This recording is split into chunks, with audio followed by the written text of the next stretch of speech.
और सबसे बड़ी चीज क्या है कि एविडेंस इस तरह के मांगने का हक जो है कोर्ट को होता है, एक संस्था को नहीं होता है। और उसमें भी जो EOU है, इकोनॉमिक्स ऑफेंस यूनिट है, उसमें सारे के सारे अधिकारी इसी तरह का कार्य करते हैं, तो उनको मालूम होता है कि किसको पुख्ता सबूत कहते हैं, किसको नहीं। और रही बात कि अगर आपको और ही सबूत चाहिए तो चलिए उन 270 बच्चों से वहां मिल लीजिए। अगर आपको और सबूत चाहिए तो चलिए उनके मोबाइल नंबर देख लीजिए, उनके एडमिट कार्ड देख लीजिए, वो जो क्वेश्चन पेपर रट रहे थे उनको देख लीजिए एग्जाम से पहले, और अपने क्वेश्चन पेपर से मिला लीजिए क्या आंसर सेम है कि नहीं। अगर ये पेपर कैंसिल करते हैं तो तुरंत प्रश्न चिन्ह उठेगा कि एक व्यक्ति जो इसका अभी अध्यक्ष था उसके हटते ही 10 दिन बाद एग्जाम होने जा रहा है और आप एग्जाम ठीक से नहीं कर पाए, यानी बीपीएससी के अंदर बहुत बड़ी खामी है। देखिए, बहुत पहले कहा गया है कि अगर कोई लंका रहती है तो उसके पीछे कोई ना कोई घर का भेदी ही होता है। तो अगर पेपर आउट हुआ है तो कोई ना कोई घर का ही व्यक्ति भेद दिया होगा। नमस्कार, आप देख रहे हैं द बिहार ऑफ, मैं हूं आदेशपुरी। बीपीएससी TRE3 यानी कि तीसरे चरण की भर्ती प्रक्रिया जो है वो काफी विवादित हो चुकी है। पेपर लीक की बातें EOU जो कि बिहार की जांच एजेंसी है उनके द्वारा कही जा रही है, जबकि बीपीएससी उनके द्वारा दिए गए प्रतिवेदन को, जांच प्रतिवेदन को बतौर पुख्ता सबूत नहीं मान रही है। उनसे कहा जा रहा है कि मानक साक्ष्य आप प्रस्तुत करें। इस बीच आपको बता दें कि लाखों लाख कैंडिडेट जो है वो असमंजस में है कि क्या होगा। और EOU अभी तक जांच जो भी की है, बहुत सारी परीक्षा इससे पहले भी रद्द किए गए हैं उनकी जांच प्रतिवेदन पर। ऐसे में अब कौन सा सबूत बीपीएससी को चाहिए जिसके कारण यह परीक्षा रद्द नहीं की जा रही है। 270 लोग गिरफ्तार हैं, तो तरह तरह की बातें जो है वो आ रही हैं और छात्रों का यही कहना है कि बीपीएससी आखिर इस परीक्षा को कैंसिल करने में क्यों हिचकिचा रही है। हमारे साथ है नवांशु सर। सर, इतने मजबूत साक्ष्य जो कि कहा जा रहा है, जो कि एक्सपर्ट है उनके द्वारा कहा जा रहा है कि इससे मजबूत अब साक्ष्य क्या चाहिए कि आपको 10-10 लाख रुपए सकाटने की बातें आ रही है, पेन ड्राइव मिला है, 270 के आसपास लोग बेउड जेल भेजे जा चुके हैं, तो अब कैसा सबूत चाहिए और बीपीएससी आनाकानी क्यों कर रही है इस मामले को लेकर। सर देखिए, जहां तक इस पेपर का है, ये तो नो डाउट EOU ने उसी दिन रंगे हाथों, एक होता है ना कि अपराध में रंगे हाथों पकड़ना, तो इन लोग को रंगे हाथों पकड़ लिया। और ये सारे के सारे वो कैंडिडेट थे जो एग्जाम देने जा रहे थे या देने वाले थे, उनके पास जो EOU को इंफॉर्मेशन था वो सारी की सारी चीजें जो मिल सकती थी सब मिली। अब इसके बाद बीपीएससी एक पुख्ता सबूत, एक शब्द नया दिन उन्होंने गढ़ा है, पुख्ता सबूत, मानक साक्ष्य, स्टैंडर्ड जो एविडेंस। तो अभी जो नया वाला एविडेंस एक्ट आया, हो सकता है उसमें कुछ ऐसा होता हो। हम लोग को तो चूंकि हमने भी लॉ किया है, दिल्ली यूनिवर्सिटी से लॉ किया है, ऐसा तो हमने कभी आज तक सुना नहीं। और सबसे बड़ी चीज क्या है कि एविडेंस इस तरह के मांगने का हक जो है कोर्ट को होता है, एक संस्था को नहीं होता है। और उसमें भी जो EOU है, इकोनॉमिक्स ऑफेंस यूनिट है, उसमें सारे के सारे अधिकारी इसी तरह का कार्य करते हैं, तो उनको मालूम होता है कि किसको पुख्ता सबूत कहते हैं, किसको नहीं।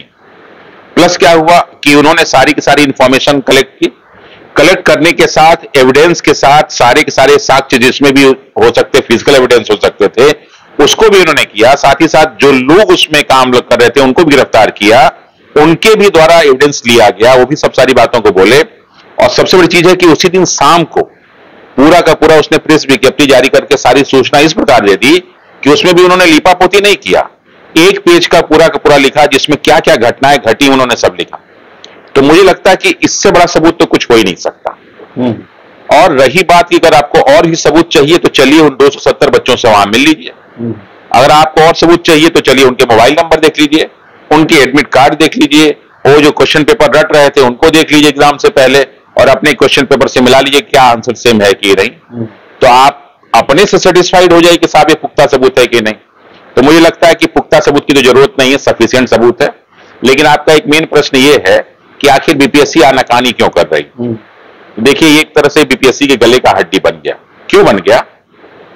अगर ये पेपर कैंसिल करते हैं तो तुरंत प्रश्न चिन्ह उठेगा कि एक व्यक्ति जो इसका अभी अध्यक्ष था उसके हटते ही 10 दिन बाद एग्जाम होने जा रहा है और आप एग्जाम ठीक से नहीं कर पाए, यानी बीपीएससी के अंदर बहुत बड़ी खामी है। जो हम लोग सुधार की तारीफ कर रहे थे, शायद वो एक व्यक्ति की वजह से सुधार थी, बाकी बीपीएससी में कोई सुधार अभी नहीं हुआ है। सारे के सारे सदस्य कर्मचारी कहीं ना कहीं चीजों में संलिप्त है।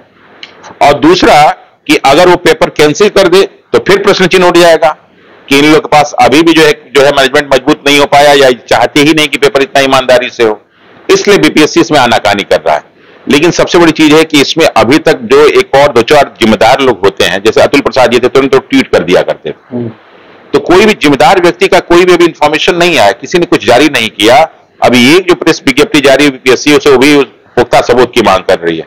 तो मुझे लगता है कि इसमें और भी बहुत सारे नेताओं को, अधिकारियों को अपने स्टेटमेंट्स देने चाहिए, क्योंकि चुनावी दौर है, लोग डर रहे हैं इस बात से।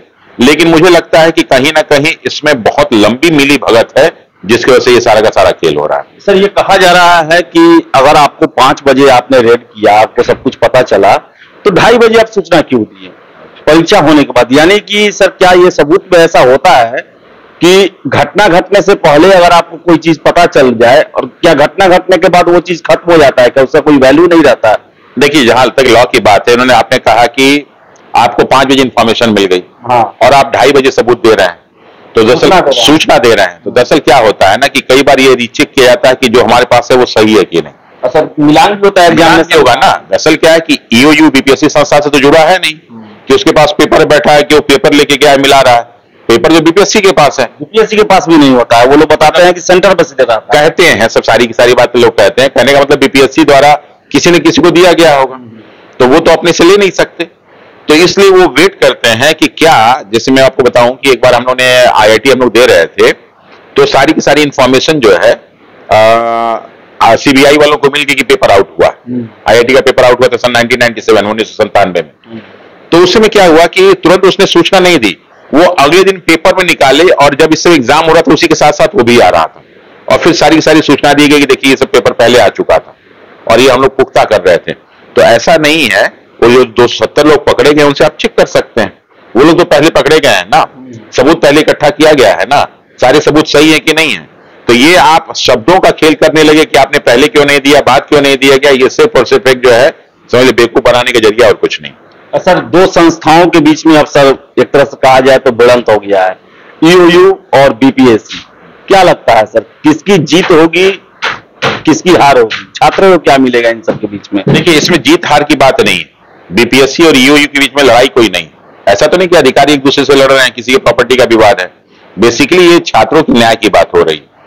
और सबसे बड़ी चीज है कि अभी तक बीपीएससी ने जो है 5-6 एग्जाम कराए, वो सारे के सारे इतनी ईमानदारी से, इतने बढ़िया से हुए, और लास्ट जो बीपीएससी का रिजल्ट आया था एकदम फ्री एंड फेयर आया था। काफी हद तक हो सकता है चोरी वोरी हुई हो, लेकिन खुल के तो कहीं कुछ भी नहीं आया, इस तरह का तो बड़े पैमाने पर नहीं हुआ। और ये अभी जो है मार्च में एग्जाम हुआ, तो देखिए इस एग्जाम के लिए तो पहले ही दिन से ना कुछ बहुत सारे प्रश्न चिन्ह उठने शुरू हो गए थे। उसका रीजन क्या था कि जो एग्जाम अगस्त में होने वाला था आप मार्च में लेते आए। पहले में आपने सप्लीमेंट्री रिजल्ट दिया, दूसरे में नहीं दिया, और वही सारे के सारे पोस्टें आपने जोड़ दिया। तो कहीं ना कहीं एक बहुत बड़ा राजनीतिक खेला तो हो ही रहा था। और मुझे लगता है कि हो सकता है पहले दूसरे में लोग पैसा नहीं कमाए तो सोचेंगे तीसरा ये बीच में आ रहा है, कोई भूलेगा नहीं, सब चुनाव में व्यस्त रहेंगे, काम करा लो।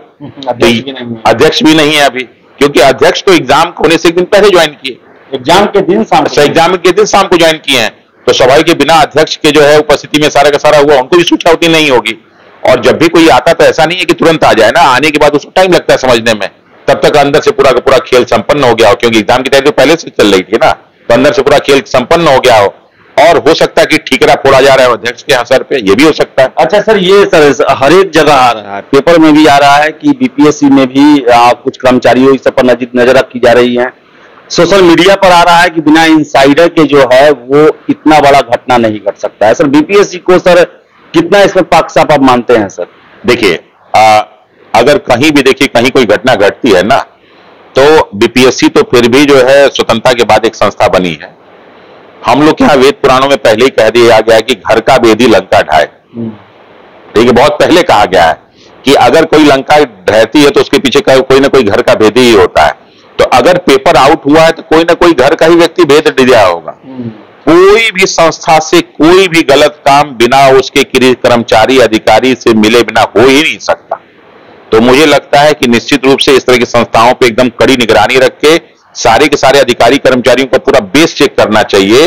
प्रॉपर्टी इनकी कहां कहां है, कहां घर है, परिवार सब जब चेक करेंगे तो हो सकता है बहुत सारी चीजें अपने आप उजागर हो जाए। तो रमांशु सर थे और इनका कहना है कि बीपीएससी के द्वारा जो है ये मांग जो किया गया है कि मानक साक्ष्य, ये जो है अपने आप में काफी संदेहास्पद शब्द है, क्योंकि ईओयू जो है उनका काम ही है आर्थिक अपराध और ये सब मामलों को देखना, उनको ही पता है कि साक्ष्य क्या होता है।